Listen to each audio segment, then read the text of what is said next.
ధనానికి మనిషి యొక్క మనసుకి ఒక సంబంధం ఉంది. అలాంటి సంబంధమే అవకాశానికి, ప్రయత్నానికి కూడా ఉంది.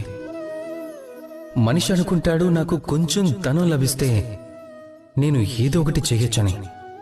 ధనం అనుకుంటుంది, నువ్వు ఏదైనా చేస్తే నేను నీకు లభిస్తాను అని. మనిషి అనుకుంటాడు, నాకొక అవకాశం వస్తే నేను తప్పక ప్రయత్నిస్తాను అని.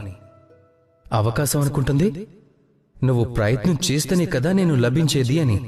జీవితంలో మీరు ఎప్పుడూ ఇలా అనుకోకండి, మీకు బయట వారి వల్ల కానీ లేదా లోకం నుండి కానీ అదృష్టం వల్ల కానీ ఏదైనా లభిస్తుందని. మీ దృష్టిని కేంద్రీకరించాల్సింది తమరి కర్మలపై. దృష్టిని కేంద్రీకరించాల్సింది మీ చేతుల్లో ఉన్న దానిపై. నిరంతరంగా ప్రయత్నించండి. ఎలాంటి కోరిక లేకుండా, దేనిని ఆశించకుండా శ్రమించండి. అప్పుడు మీరు మీ జీవితాన్ని చూడండి.